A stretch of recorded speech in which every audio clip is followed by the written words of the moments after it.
Hi, everyone. This is Don Moxley. I want to welcome you back to Life Over the Horizon podcast. My guest today is Sten Stray-Gunderson, and he's a leading expert in BFR. BFR is referred to as blood flow restriction training.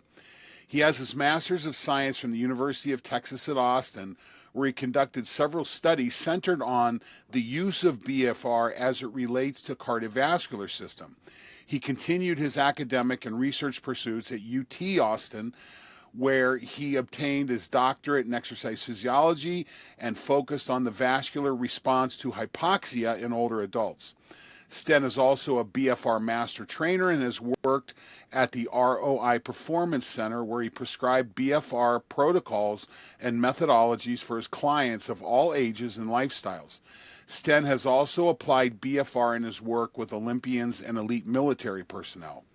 Sten has been an athlete his whole life under the tutelage of his father, Dr. James Stray-Gunderson, culminating in a strong D1 college soccer career at Dartmouth College.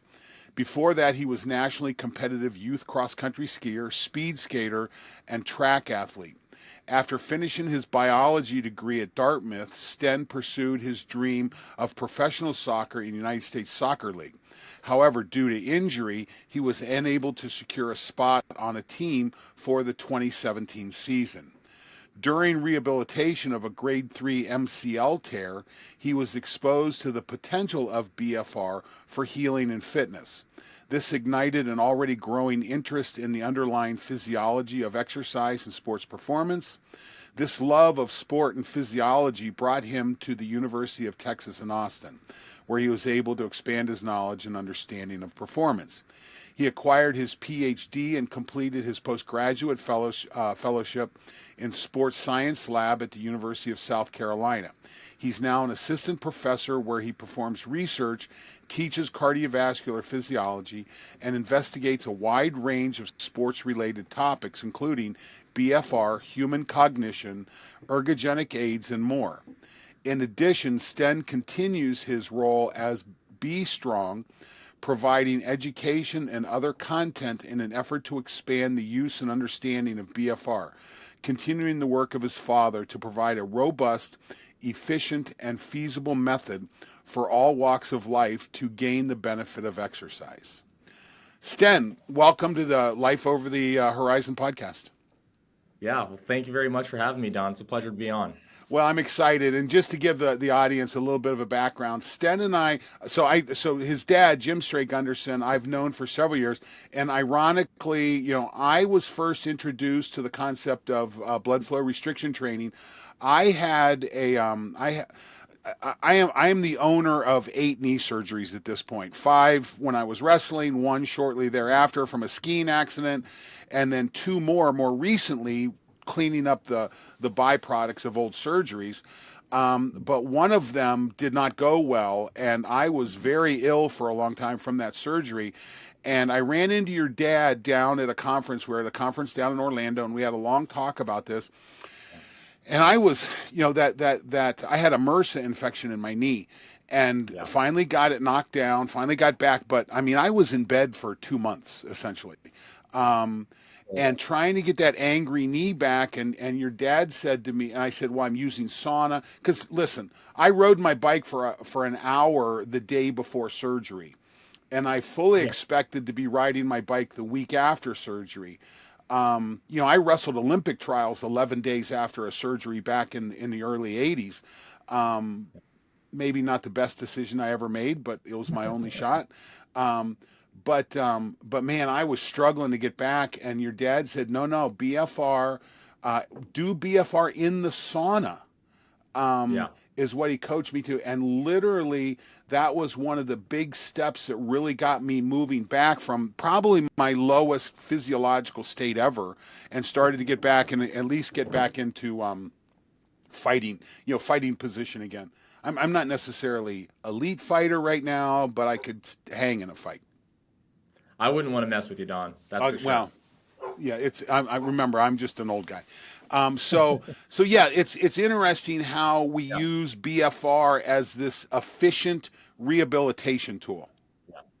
Tell Yeah, and I think Go I think ahead. that's a great way to start. Blood flow restriction is just a brief introduction. Blood flow restriction is just as it sounds, it's restricting blood flow. The idea is to perform lightweight exercises in combination with blood flow restriction, either on the arms and or legs, and sometimes all four at once to really elicit, more so to elicit a fatigue response that then triggers a neurohumoral cascade, which promotes anabolism and healing, and specifically to tissues that were exercised, but also to healing areas, like in your case, the knee, or in my case, the knee, when I rehabbed it following that injury that kind of cut my soccer career a little bit short.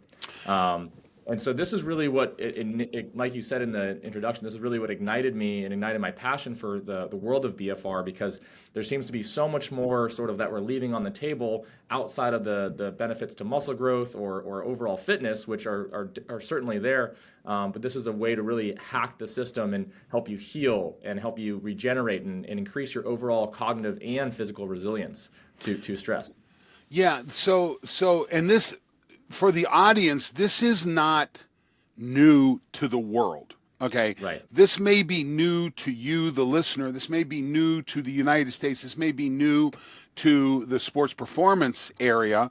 There's not a chapter in Essentials of Strength and Conditioning yet on BFR. Maybe that should be your next chapter. We're working on it. Good. So a lot of people but the history of BFR is rather rich. Can you tell us a little bit about that? Yeah, I mean, if we go back, this really all started about 65 years ago. Yoshiaki Sato actually developed the original technique that was referred to as kaatsu, which in Japanese means additional pressure. And sort of the story goes, he was sitting in a traditional seiza position at a funeral, a Japanese traditional funeral. He was also happened to be a bodybuilder. And when he sat down, you can kind of envision this as sort of sitting down on your knees, and your glutes and hamstrings are sort of resting on your calves. And what this did is it sort of restricted blood flow while he was in this position, and it gave him a similar kind of pump or that transient hypertrophy feeling in his calves as he got in the gym.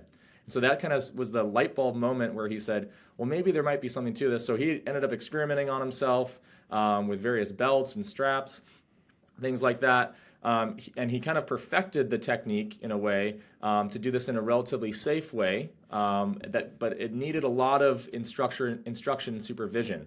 And one of the additional stories here is that he was actually skiing and had a high lateral malleolus fracture. At the time, they put him in an almost full leg cast at the time, and he would be doing BFR. He would just strap it above the cast and do some isometric contractions in the cast.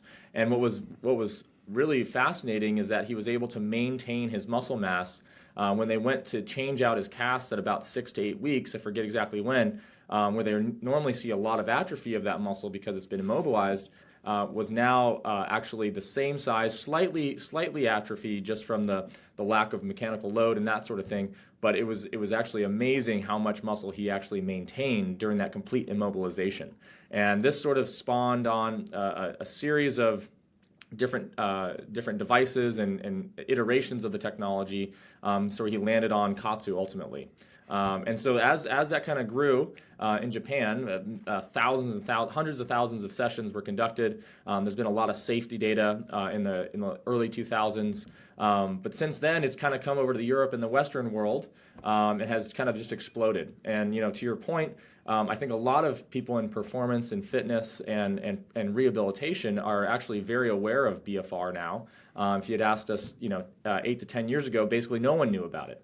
So it's been really interesting to see the growth of this as in my opinion, the biohacking tool. It's one of the few tools that are kind of promoted in the biohacking community, in my opinion, that actually is quite literally hacking the system of exercise. I completely agree with you. And what's interesting, if you go back into early bodybuilding, like the early Arnold, Franco Columbo, Lou Ferrigno kind of stuff, and you go back to that Venice Beach, you'll see pictures of those guys with bands. They will have been strapped up. So they were experimenting with it early on.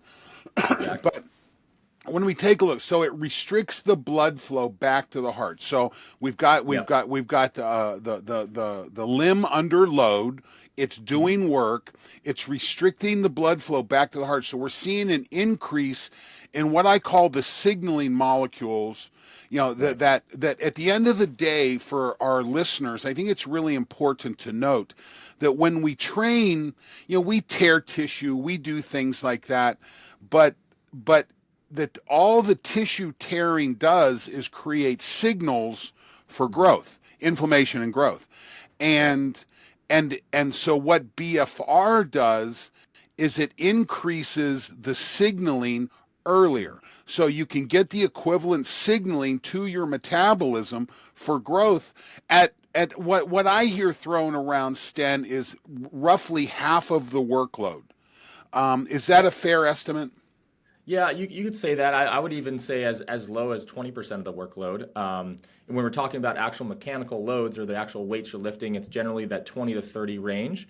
But then you can also factor in the time that it takes to elicit that fatigue response. And so, normally if we're talking about a more aerobic kind of application, it's really in that last, 10 to 20% of the training session where you're really in that sort of zone of proximal development. You're stimulating adaptations to then recover from and then be a better version of yourself for that particular event. And so what BFR does is it really ramps up and accelerates that process of fatigue to where you can get that last 20%, 10 to 20% in a relatively short time frame. And instead of it taking an hour to reach that state, you can reach that state within 5 to 10, 15, 20 minutes. And so, that's why I kind of throw in, 50% or half the work done is a good way to think about it, but maybe even less than that. And the other thing to point out here is because we're lifting light or doing light intensity work or light loads, we're not tearing down the muscle nearly as much. There's likely some tearing still going on, some damage, but it's nowhere near the damage normally associated with getting to that point of adaptation. So that's really I think the key. And one thing to kind of just piggyback on what you said in the beginning, this is restricting blood flow back to the heart. So it's Right. restricting the veins. And generally speaking, we don't want to alter the arterial inflow all that much. There may be some backflow from the entire circulatory system is connected, so there may be some disruption of that normal optimal circulation. But in a way to make this safe, you never want to mechanically restrict the arteries. Now, there are products out there that use a certain approach, the limb occlusion pressure approach or the arterial occlusion pressure approach, where you are limiting a little bit of that arterial inflow, and there may be some additional benefits to that. There may also be some inherent risks with that approach as well. The uninformed, overactive critic. Okay, Mhm. there's some administrator out there, and again, I want to think about us talking to a group of college strength coaches, or we're talking to Right. fitness professionals. We're talking, and all of a sudden, and you've got some administrator sitting there like, I have never heard of this, and they Right. see people banding up. So the first thing they're going to look at is, wait a minute, what's that doing to your blood pressure? Right. Well, so let's talk about that. So when using Katsu or Be Strong is sort of an iteration of Katsu. It's in my opinion, it's a bit more comfortable and actually has more inherent safety built in because of the design. We can kind of get into that. But the whole idea is again to restrict venous flow without altering arterial inflow. And the reason we can do this is in part because the pressure that's needed to be exerted on the arteries to occlude or completely collapse that vessel is much higher than is necessary to occlude or collapse the veins. And so we're able to achieve intermittent venous occlusion without altering arterial inflow with a relatively light pressure. And the other thing that happens is during muscle contraction, our limbs are increasing and decreasing in size based on the state of the contraction, whether in the relaxation or contraction phase. And so bands that allow for some leniency in that or some give in that process have this inherent built-in safety feature that allows for people to not get exaggerated increases in blood pressure. Now, the main concern with blood pressure responses to BFR is that, as you said, it's really ramping up one of the stimuli for muscle growth, which is the metabolic stress, right? The buildup of metabolites. The most notable metabolite is hydrogen or lactate, Mm-hmm. and that leads to That's associated with fatigue and muscle burn, and that's going to be what triggers this metabolic response that then triggers this neural and hormonal response to that exercise. I would be remiss without mentioning the other sorts of stimuli. We have mechanical stimuli, so literally how much load is placed on the muscle and the tendons and ligaments. That's going to have some unique and distinct adaptations to that stimulus as well. And then we also have muscle damage, and perhaps most importantly for strength is the recruitment of high threshold motor neurons, the ones that are the neurons that are innervating those powerful type 2 and type 2X fibers. And that's another thing that BFR does, is it, instead of rapidly recruiting those with heavy weight, we're able to gradually recruit those by fatiguing the lower threshold, or the sort of type 1 into type 2A fibers. And as we gradually fatigue those, we then tap in and have to rely on the more powerful fibers to complete that relatively light exercise. I think that's a very important point for two reasons. I want to go back to the axiom. The biggest challenge an athlete has to achieve their goal is their ability to engage in the training process and not get hurt. Single Right. biggest challenge. Listen, it's what took you out. It's what took me out. It's what takes everybody out. And so our challenge is, how do we do the work necessary to gain the physical stature necessary to compete at a given level and not break ourselves? So with using that as an axiom, we go back to, okay, and actually I'm playing with a term. I didn't coin this. I went and Googled it. Metabolic economics. Okay. And when we, as strength and conditioning professionals or fitness professionals or biohackers or whatever you want to call yourself, we typically live in the physiology world. We're always looking at the world of physiology. But as important, when we start to get to elite level, there's a level of economics that come in: return on investment, use of assets. The main asset that you have is time. Okay, because as an elite athlete, whether it's an elite soccer player. By the way, what was your event in speed skating? I ranged from the 500 all the way up to the 10K. Oh my gosh, you're Yeah. a little mini Eric Heiden, huh?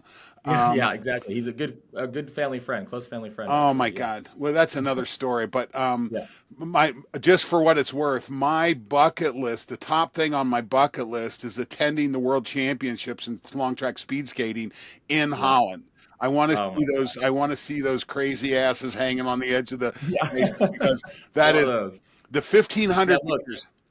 if you want to get your kids good at squatting, and have Oh, a good foundation for the rest of their athletic career, speed skating, I couldn't recommend I speed skating enough. totally Being in agree. that sort of a half squat position and producing power, and in a sustained way, for hours and hours, is such a good training tool. But anyway, that's a little bit of a tangent.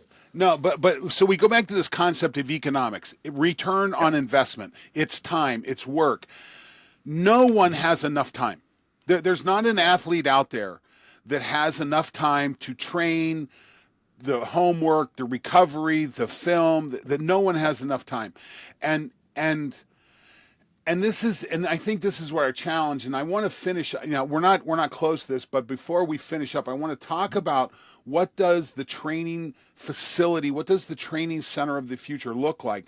But I Right. think we have to bring into consideration economics. Now, with that said, you were just talking about high stimulus motor units. And I go back to my days of training over at Westside Barbell and working Mhm. with Lou Simmons, and we would go in there. Now, I say we, his elite guys are going through cycling with 1,000-pound doubles and doing stuff like that. I was never in that class. I think I got to where I could 750, 780 doubles, which didn't suck. Young. But Yeah, it doesn't suck at all. Yeah. no, but I had a knee surgery every year. Right. Okay. I did something. Now, I never hurt myself in the weight room. It was always in the wrestling room. Um, but I was probably investing something there that I didn't need to. I was putting metabolic money towards a goal that was not getting me a return. So if I Right. were doing this again, if I were blood flow restricting, I understand at a metabolic level trying to create stronger red tissue, stronger white tissue, prevent injury by strengthening the conductive tissue and so forth. Mhm. It's simply I'm fatiguing the lower level motor units first, so I takes less work to get that. Do I still need the 780 load that I had then, or can I do it with a 340 load? Now, so here's actually, this is a really good important point, and it has a little bit of nuance involved. You know, sport specificity matters. And so if your goal is to lift that 700 pounds, there's no getting around the fact that you need at some point to lift that 700 pounds and expose yourself to that specific stimulus to have a specific adaptation. But let But me where let I me see, stop you real quick. My Mhm. it's what's important for everybody listening. My sport was wrestling. It was not Right, weightlifting. And right. if I wound up in a weightlifting world, and this is what's so important for professionals to recognize that Yeah. unless you're training weightlifters, that's not a necessary goal. Would you agree with that? Yes, yes, and that's kind of where I'm going. So, again, if that's your goal, then there's no getting away from that. Um, but if we can leverage, if the point of the strength training session is to improve our performance in our sport, we need to have all out performance. We need to have major function. Most of our metabolic resources have to be geared towards that specific sport and the performance and the level of performance during training and during competition. So strength and conditioning should really use to augment that performance.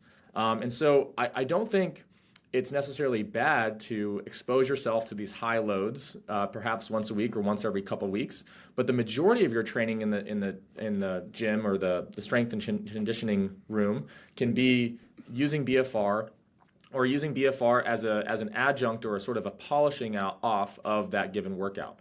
And so what this looks like when I've worked with athletes who are in or power-based athletes, what we'll do is we'll kind of take about 30% of what we would traditionally prescribe them in terms of exercises. So instead of doing 3 sets of doubles of 780, deadlifts, well, let's do 1 set of one. So we're getting that mechanical stimulus in some capacity, but we're really cutting short the cost associated with that specific kind of weight training. And so what I really like to do is mechanically load the athletes initially, but then place cuffs on them and then really ramp up the metabolic stress using lighter loads. And by the way, if your maximal deadlift, let's say, is 700, then 20% of that is not exactly what most people would be considered light. No. But it's relatively light for you. And so you're Right. still getting a certain amount of mechanical stimulus with BFR. You're kind of, if there's 4 bars of stimuli, you're really ramping up the metabolic stress side of things. And that's going to have a huge impact, not only on your performance for the sport, the specific sport that you're doing, by mitigating fatigue, by mitigating soreness, but you're also improving your capacity to also lift the weight with less cost. And so get that mechanical load with a very very low volume type, high intensity type approach, but then really ramp up the metabolic stress and get the volume through BFR with relatively light loads. And by doing that, you're putting your body into a better state of anabolism to not only help you in your performance, but also recover even from that slight mechanical load that you just stimulated with that very heavy lift. So you're on sort of in 2 separate ways. You're improving your performance. You're improving your resilience to stress with less cost associated with that. You know, Sten, I when I had my facility back in Granville, and I had people coming in for training, I middle-aged women Yeah. always want to run marathons. Okay, Right. it's kind of it's the way that you can express yourself athletically middle age. And I had a client who was a national class gymnast. Um, so there's a really good book. It's called The Exuberant Animal. And Okay. I'll think about the author here in a minute. And he breaks people into 2 groups. He says you're either a jungle person or a desert person. Desert people carry water with them. They walk in a straight line. They're out in the desert so they can see threats coming from anywhere. So it's a long, slow kind of a process. Whereas Okay. jungle people, they're in the jungle. They don't carry water because there's usually water, but they have to be aware of threats at all times. They move in 3 dimensions. And a national class college gymnast would be a jungle person. Okay. But she was doing half marathons, triathlons, and stuff like that. And I said, Colleen, your challenge is that the events that you're choosing right now are contrary to your genetics. Mm-hmm. You naturally move towards gymnastics in growing up, and not towards marathoning and things like that. But society had kind of pushed her into this. Now, Mm-hmm. I started training my distance people. My hack was I would train them on my Velotron, which is a bike ergometer, a programmable bike ergometer. I would just take a standard off-the-shelf polar marathon training program. And I would strip out 2 days of running, which is normally a 4-day running program. I would strip out 2 days of running. I would put them on the bike for 2 days, and I always kept their long day. So I always kept that long day in the program for their runs. Sten, every one of my clients made it to the finish line, because the biggest challenge with, if you're training distance people, is getting them to the start line. That's your biggest challenge. Yeah, right. Let alone mine all got to the start line. They all got to the finish line. They all set PRs, and we did half of the road work that everyone else did. Okay. Now, so we hacked the cardiovascular aspect of their work. We used technology. We trained with heart rate variability. We trained with heart rate, and we hacked it. I can't imagine professionally training someone for a distance event and not using that recipe. Okay? Because my people none of them got injured. They all got to the start line. They all got to the finish line with their PR. It made sense. Are we to the point with blood flow restriction, if you're a strength and conditioning or fitness professional, that if you're not using BFR, if you're aware of it and not using it, are you starting to flirt with malpractice? Oh, that's an interesting question. Maybe, and when you frame it like that, it certainly seems like I think the way that I would phrase it, you're leaving gains on the table, and maybe even worse than that, you're adding more cost than is necessary. So to your point, I think people would be remiss if they're not using blood flow restriction in some capacity for their training. Yeah. And to your point, I think it's very important to elicit those adaptations for those long runs, right? Like, just coming back to the specific Yep. example, because there's certain structural adaptations that you have to Right. have Right. in order to get to the finish line. But then on the other side of the equation, we don't need to be breaking people down. We don't need to be plummeting their heart rate variability because where the training volume is so high. Let's keep the intensity of the training high, and in both absolute and relative terms. And what I mean by that is the internal load, which we can really capture with heart rate and heart rate variability, we really ramp up with BFR with relatively low volume. Whereas, with the absolute intensity, really driving someone into the ground and hoping that they are resilient enough to recover and then have a better outcome is really like, it's kind of like fishing. If you have two people fishing, someone's fly fishing, the other one has a little bomb, and they're throwing it in there. How many fish are you going to get? It's kind of Right. it's literally that big of a magnitude of an effect, in my opinion. I agree with you. Yeah. And so, I may not want to call these people out and say it's malpractice per se. I think that's a strong term, a loaded term. But your point is taken. I think people are missing out most definitely if they're not using this stuff with their athletes. Yeah, and I think one of the challenges is I'm watching athletes fail on a daily basis. I see an athlete, and it doesn't, and when you look back at what listen, I don't know that we'll ever achieve the goal of 0 injuries. Okay? But that should be the number one goal of every professional associated with athlete preparation. That, I refuse to accept, oh, it's bad luck. Okay? Maybe 1. Okay? Maybe 2. But there's a point where it's not, my daughter was coaching up at Northwestern, and they had put new turf in, and they apparently they had a situation where they have 6 girls pop ACLs, and Wow. they're like, "Oh, it's the turf, it's the turf, it's the turf." And I'm like, "No, no, no, the turf is just the trigger." Okay, Right. there was Exactly. It's something about that revealing. Yes, there was something about that athlete that was insufficient that the turf triggered. Right. And you have to go back and explore those elements. And this is where sports science comes into play. I'm Hmm. going to do a podcast on this with talking about a great article, and I think I sent you that article. But looking at how different modalities, how the different adjunct professionals work with athletes, and how we share Yeah. data. We'll talk more about that. But okay, so let's go back to BFR, the physiology and the metabolism of BFR. We're talking about increased hydrogen ion, increased lactate loads.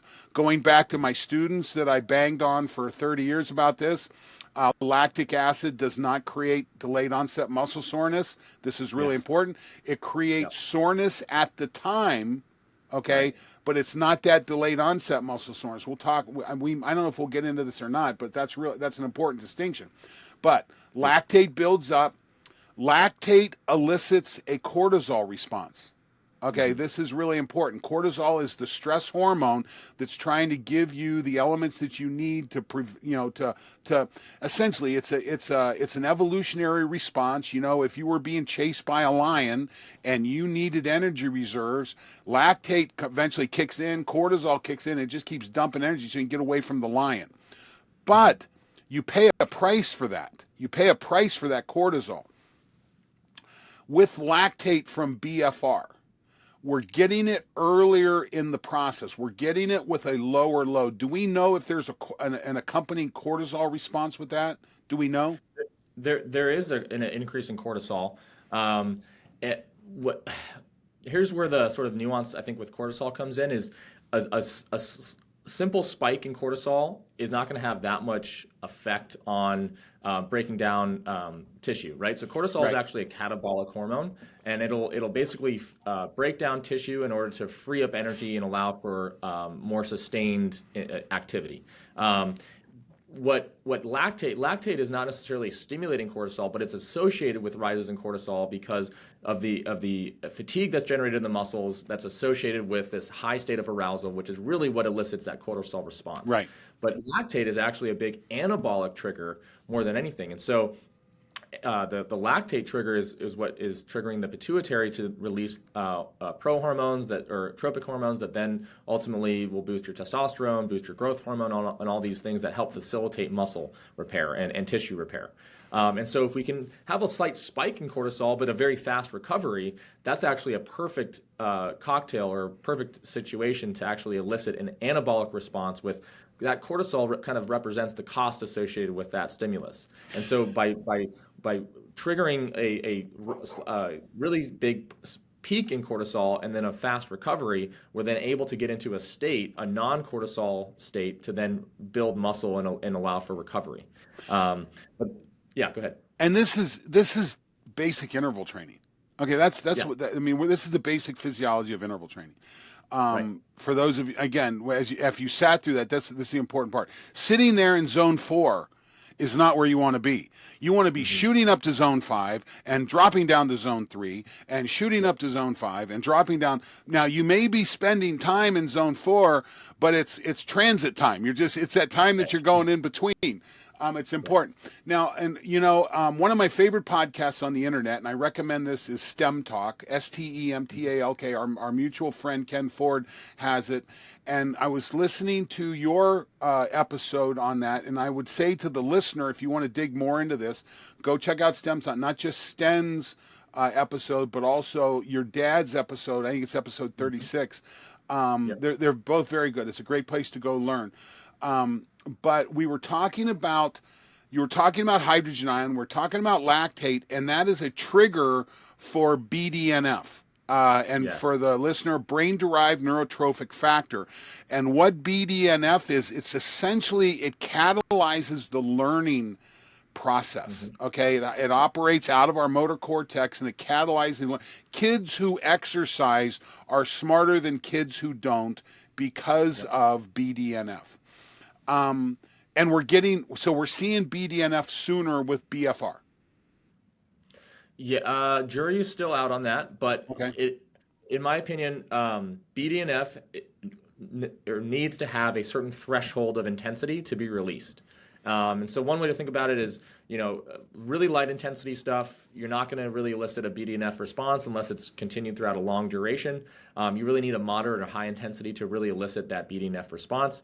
And this what BDNF is, as you put it, is not only helping learning, but it's just increasing neuroplasticity. So then whatever other exposure to knowledge or motor skills that you're trying to learn, you'll more readily be able to adapt to those challenges or to that learning experience. The way I view BFR is a way to hack that system with low intensity. And so you're able to reach that threshold to release that BDNF more rapidly and with lighter intensity type training. I love that. And so my other favorite hormone with exercise, besides, the reason we exercise, the fitness industry has failed because most people go into a facility to exercise with the goal of losing weight. Worst goal in the world. Fails thousands and thousands of times a day. Right. But the reason you go in is for longevity, for knowledge, for these other things. But my other favorite hormone, anandamide, the endocannabinoid anandamide. Do we know if there's a relationship between BFR and anandamide production? And anandamide, by the way, I'm going to promote. I've got another podcast coming up with my friend Dr. Greg Gerdeman, and Greg did his work on the role of anandamide as the runner's high hormone. It's not dopamine. It's not those. It's anandamide. So, do we know is there the relationship there? Yeah, so this is actually you're pointing to a very at the very front edge of where the research is right now. There's been a couple studies that have come out, and they were really investigating the hypoanalgesic effect or the pain relieving effects of BFR. They actually looked at this. What the study did, and it was a very elegant study. They had people do knee extensions, four sets of knee extensions to failure on one leg with a single cuff on there. And then they took blood samples and muscle biopsies and looked at endo-opiate in addition to endocannabinoid production.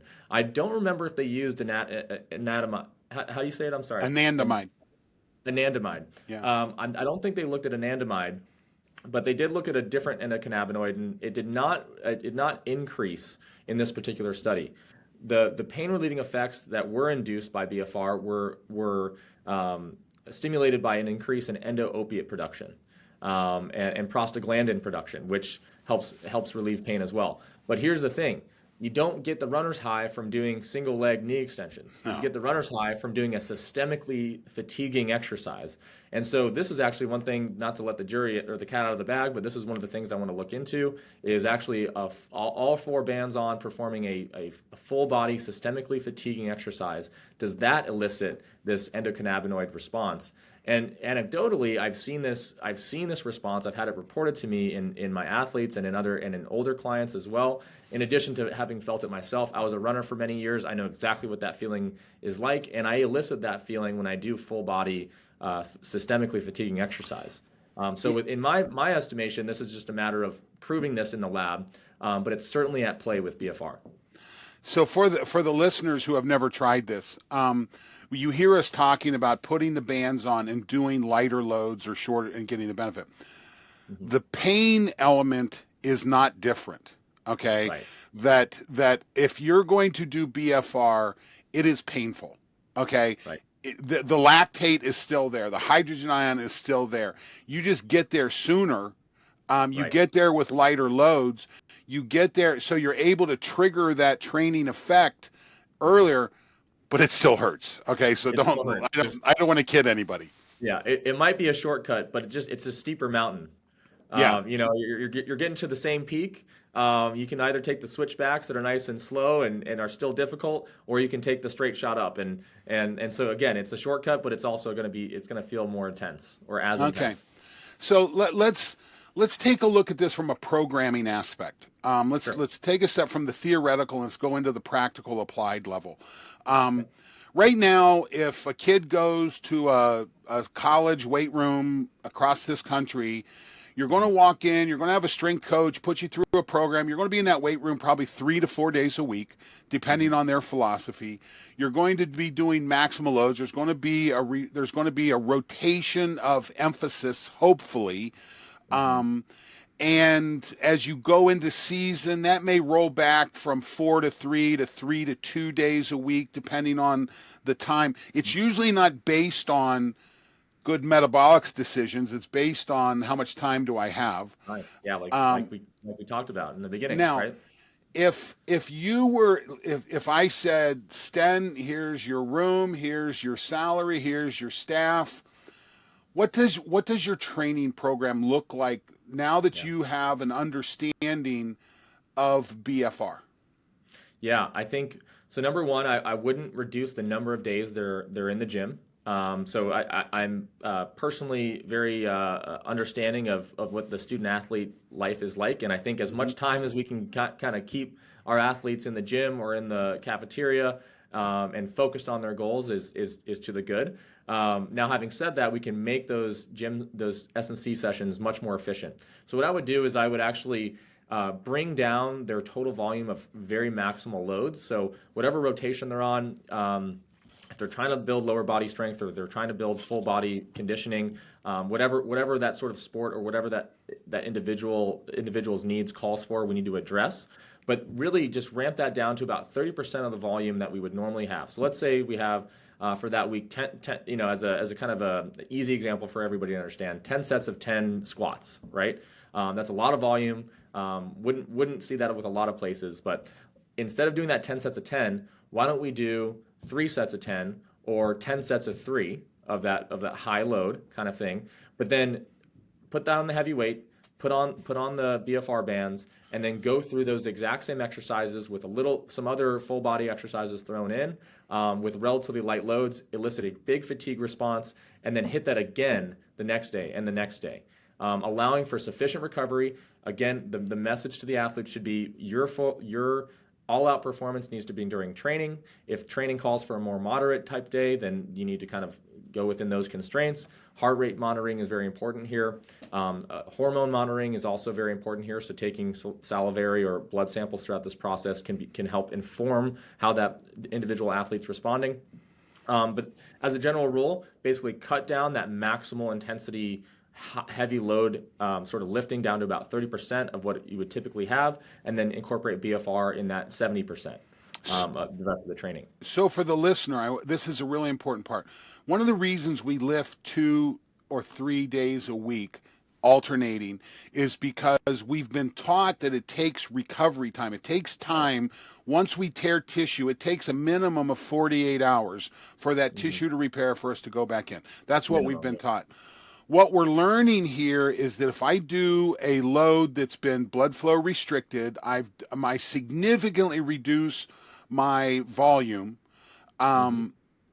Intensity is probably similar, but I significantly reduce my volume. The relative intensity is similar. Yeah. The absolute intensity is lower, but yes. I literally can do this every day. Right. And Exactly. we're now starting to flirt. We're going back to the old bodybuilder routines. The guys, why did the athlete only train 3 days a week when the bodybuilder's in the gym 6 or 7 days a week, and the bodybuilder's blown up like a tick, and the athlete doesn't look like that? Well, we're starting to play with some of those differences with these concepts. So with that, we probably shorten up our training sessions. So instead of being in the room for 2 hours, 3 days a week, a 6-hour investment, I can now go in that room for 30 minutes, 5 days a week, and all of a sudden my 6 hours is down to 2.5, and I'm probably eliciting as good a response as I did with my full routine. Yeah, I think you would be eliciting the same response, but now you have less cost. So now you have more resources to put towards your other training, which may have a cost associated with that. And we can get into maybe using blood flow restriction in a sport specific manner as well. But to kind of just staying in that lane for a second, yeah, you're gonna get much more benefit in a shorter amount of time, which not only frees up your time for other activities, whether that's studying or whether that's your relationships, which is also very important. A big thing that I think is often left out is the balance and the mental health that goes into this, Sure. and formulating relationships that help feed into the energy that you need to perform at your best, and having that support system is very important. But yes, reducing that time, and then that allows for you to look at more tape, even, right? If you now you can start looking at the tactical side. You've kind of done the work on the physiological and the physical side, and now you can attribute resources to learning the game better, being a better tactician, being a better strategist, having more conversations with your coaches about whether it's tactics on the field or better ways for recovery. By the way, one of the things that we often hear with blood flow restriction training is that it increases appetite, and that might be a function of increased growth hormone, which would help you sleep better and recover better. And so there's this, people talk about a vicious cycle. Well, this is a very positive cycle. So one thing kind of leads into the momentum of another thing that could help set you apart. And so if we look at that framework, coming back to your earlier point, you're definitely leaving gains on the table if you're not incorporating this type of training in the right way, where you're facilitating recovery, you're increasing resilience to other stress, and you're able to ultimately perform better as an athlete. And this is where a sports scientist can really become beneficial. First of all, I think if you're a strength and conditioning professional or a fitness professional, you should be thinking in terms of a sports scientist. You should be collecting data, analyzing data.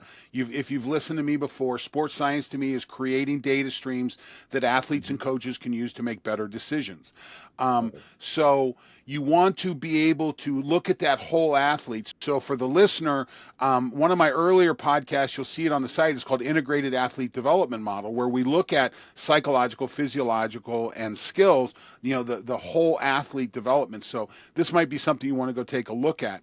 But what we're talking about here is looking at this next gen. Now, when my last job where I was coaching athletes directly, I was at Ohio State working with the wrestling program, and I brought into that program work that I had developed from work with cycling, using wattage controlled bikes, and I think it's asinine. I think it's absolute asinine to think that you can bring the diversity of any team in and think the same program meets everybody on the team. It's asinine. Okay, so if that's what you're doing, you're leaving money on the table. Okay, lots of it. But so what we would do was we did threshold testing. So I found out where everybody's metabolic threshold, their anaerobic threshold was. We put them on bikes that we could program. They'd plug a key in, and the bike would deliver the wattage that I said it wanted. We'd measure their heart rate, and then as they got more fit, their heart rate would drop at a wattage, and we'd raise the wattage, and the heart rate would drop, and we'd raise the wattage. So everybody had their own number. This wasn't okay. Everybody get on a bike and do level 2, right? It was very directed. In 10 years, I don't think you have a facility that doesn't have wattage controlled bikes for cardiovascular development. Right. In 10 years, I don't know how you train athletes and not have a BFR. So what I just heard you say a minute ago, in 10 years, does every facility have a salivary hormone tester? Yeah, I would encourage people to. What you can do with you can look at cortisol, you can look at testosterone, and on top of the HRV data, on top of the eye test that coaches are very good at, Right. all of these data points help inform and tell you exactly where that athlete is. And it also, by the way, if you're getting a report from an athlete, and this is a little bit of a tangent, but if you're getting a report from an athlete and saying that they're good to go, yeah, coach, I'm fresh, I'm ready to go, and then you see their cortisol is spiking, their testosterone is tanking, and their heart rate variability is a mess, Yes. well, that tells you one thing. Well, this athlete's a trooper, number one, and I can rely on them when they are fatigued to keep pushing through. But on the flip side, you can help identify people who maybe are leaning into sort of the suffering and saying, hey, like, coach, I'm not feeling 100%. And the combination of that eye test and that communication with the athlete on top of the data points really helps you understand that athlete better and help prescribe them the exercise, but also help prescribe when the coach is going to put them in the game or that. Sten, that's the coach's job. Okay, exactly. that's And the more job. data points, the better. And yes, exactly. And if you're depending on your eye test to make that call, you're kidding yourself. Okay. Right. There's, again, we can do simple things with HRV. You know, we now have rings and bracelets that give us data, that gives us head injuries. When we look at head, and I'm going to do a podcast on HRV, when we look at head injuries and the applied nature of this, you have some amazing tools you can use. Absolutely. As a coach, I'll tell you right now, you're going to run into administrators that are afraid of data, okay, because they think there's a responsibility that comes with that. I would say there's a responsibility in not having the data. If 100%. you're if you're a coach today and you're not using heart rate monitors and you're not doing HRV work and you're not doing this and you have an athlete, listen, we had it this year. I think it was Tufts lacrosse team. They had another rhabdomyolysis breakout, and the idea that we're still putting kids in the hospital from training blows my mind. Okay, just blows my mind. But with that said, we have tools, and again, I want to talk about what does the facility look like? What does the environment look like? I love this idea of hormonal testing. You know, when we saw each other at the NSCA conference in Baltimore in July, I was encouraged to see 3 or 4 vendors of force plates. Yes. I've always felt like whether it's a force plate or whether it's a jumping gate or something like that, to measure, and here's where this comes from. I started experiment using string pots and force measurement tools 25 years ago. My first unit was a Tendo unit. We were measuring bar speed.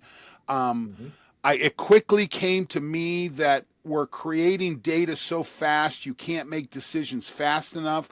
So I hired an engineer to make my own, and we had a software engineer, and we built this into our programming, and we're doing clean. So we're working with athletes doing cleans, and we put filters on the device that said if you're not pulling within 90% of your personal best, rack the weight.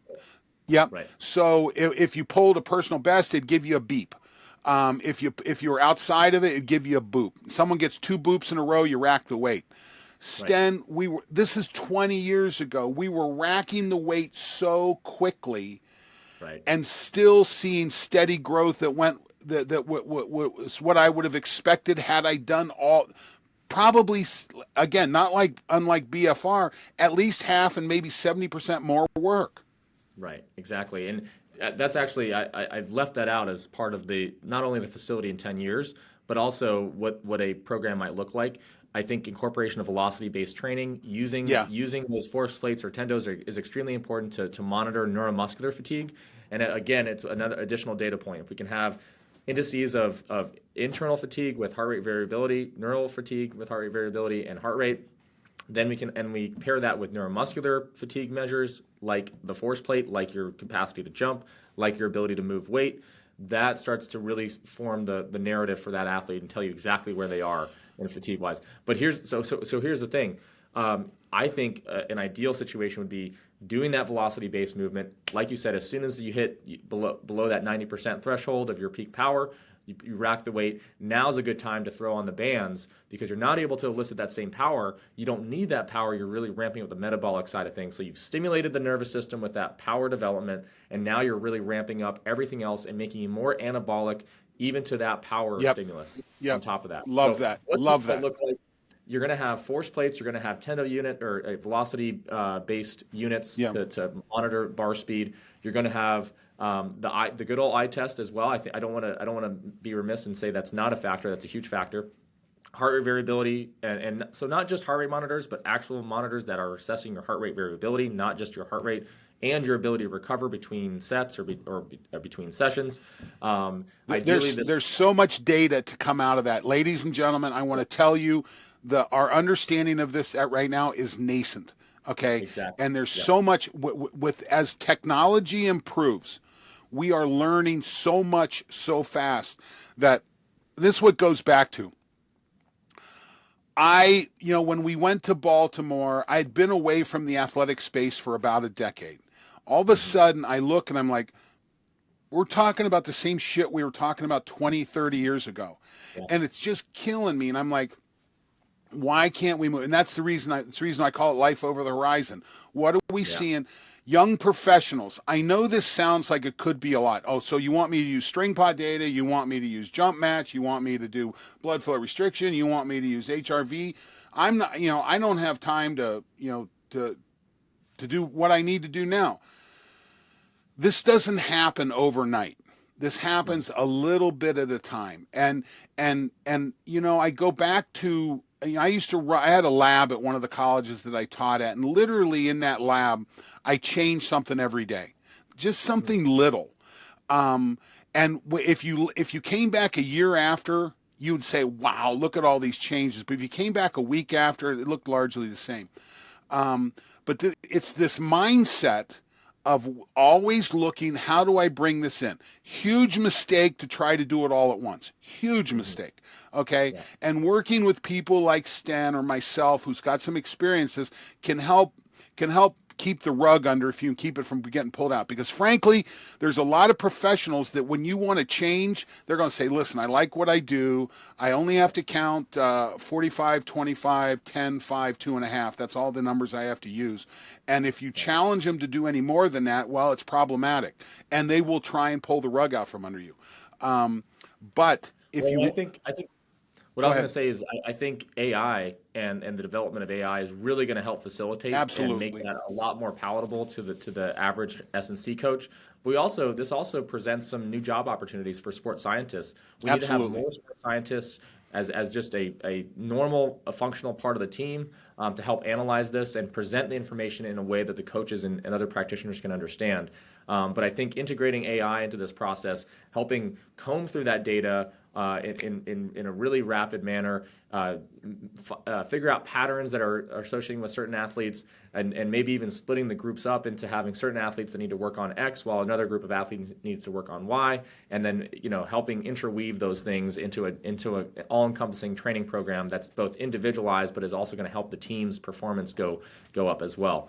So I think use of AI, use of monitoring as well. We haven't even gotten into the biomechanics side of things, No, but having monitors around the gym, constantly assessing gait, constantly assessing technique, on top of decrements in power when you are fatigued, is a decrement in technique as well. And there may be times during the season or an athlete's career where they're having to push through. Maybe they don't have optimal technique, but they move pretty well. Little changes over time can help make that athlete better, but it can also indicate a little bit of fatigue.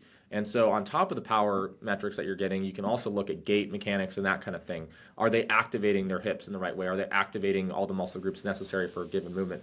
So, I think incorporation of AI, incorporation of various monitoring tools ranging from cameras to heart rate monitors and heart rate variability monitors to having other modalities like blood flow restriction, having access to the sauna, having access to other forms of recovery like cold exposure at certain times.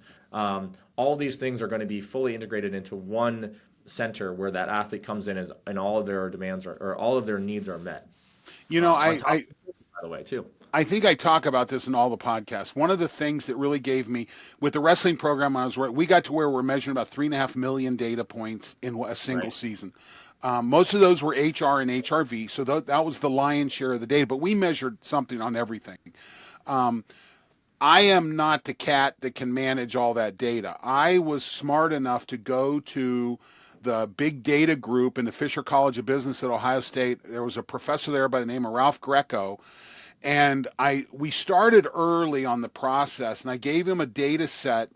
And this is what's really important. This is what I want to get the professional on this, is that the data people can't do this by themselves. They need the professional to make sure they can identify what is signal and what is noise. Okay, this Mm. is what's really important. So I handed Ralph this big set of data. He comes back with this spider graph and he says, this guy right here, this is who we need to model. And I said, Ralph, I said, unfortunately, that's the worst guy on the team, and we're cutting him tomorrow. Right. And he said, and he stopped for me. He says, oh, then our data's inverted. So a data guy recognizes this, inverts the algorithm. All of a sudden, my Olympic gold medalist pops up on top, and everything is recognizable. And now, Ralph didn't know that. Ralph wouldn't have known that. He didn't know the kids. He didn't know the skill sets. You need the person that can do the eye test Right. to be there to inform that information. That's what's so critical about that. So professionals, don't be afraid of this. Look at it as the Right. next adventure. And again, I think I call them nerds, geeks, whatever you want to call them. There's people in the business school that are dying for good applicable projects. They will break their backs for you. And help you do this. They just need leadership and guidance, and this is where we as professionals come into play. Sten, we are quickly to a 1 hour on this, and I try to stick to this. Couple things. If a coach is out there and they want to explore BFR, is the best place to start your website? Yeah, bestrong.training is the best place to start. We have tons of information on there. You can order your set on there as well. And check out our Instagram, Be Strong Training, as well. We have a bunch of videos posted to kind of help you walk through how to use the bands and that kind of thing as well. Yeah. Yeah. And you also will have the support material that if a coach is running into struggles with an administrator or someone, and it happens, it just happens. And I don't have a problem with a fear response from an administrator. I get it. Okay. I get that they're challenged by it. Yeah. But then you inform them. You make the case, you lay down, say, let me show you what's out here, because the data to support this is overwhelming. The understanding is nascent. The data supporting is overwhelming. So that's where we start. And if you're listening to this and you have questions, listen, Sten and I are going to do more of these podcasts. We enjoy this. You can go to my website, trainrecoverwin.com, and there is a contact me button there. You click on that, fill that. Give us the question you want us to cover. If there's something there that you want to go over, I would recommend that you do it there. I'm an old boomer. I don't do comments well. Most of my life has not been made better with comments from, social media. So I just don't read them typically. But if you want to reach out to me directly, you can get me through LinkedIn. Sten, if someone wanted to talk to you directly, what's the best way to come find you? LinkedIn as well. Just search my name, Sten Stray-Gunderson. You'll find me. Happy to talk through anything that you want. Yeah. Hey, thanks a lot. This was a great use of our time. We really hope that we're going to move the needle for some professionals out there. Sten, until next time, thanks a lot for helping us out. Don, it was a pleasure. Thanks for having me on. Thanks, buddy. Looking forward to the next one. We'll see you.